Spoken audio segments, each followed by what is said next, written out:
નમસ્કાર, આપ જોઈ રહ્યા છો નેશન પ્લસ ન્યૂઝ. હું છું આપની સાથે હેતલ વગર.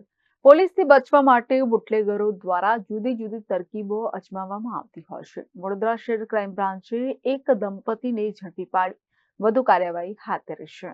ડભોઈ રોડના ગણેશનગર પાસેથી પોલીસને જોઈ દારૂના થેલા માથે મૂકી જઈ રહેલા પતિ પત્નીએ ઝડપભેર ચાલવા માંડતા ક્રાઇમ બ્રાન્ચની ટીમને શંકા ગઈ હતી.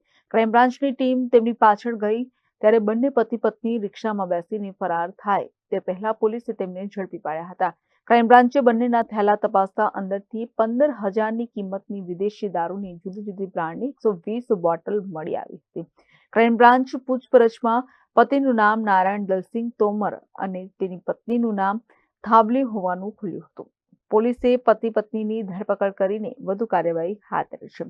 ક્રાઇમ બ્રાન્ચે દારૂનો જથ્થો બુટલેગર દીપક ઉર્ફે સહેવાગે મંગાવ્યો હોવાની માહિતી મળતા તેને વોન્ટેડ જાહેર કર્યો છે. Bureau report, nation plus news, Vadodara. સમાચારોના સતત અપડેટ મેળવવા માટે અમારી નેશન પ્લસ ન્યૂઝની યુટ્યુબ ચેનલને સબસ્ક્રાઇબ કરો, બેલ આઇકન દબાવો અને જોડાયેલા રહો ફેસબુક, ઇન્સ્ટાગ્રામ અને ટ્વિટર પર.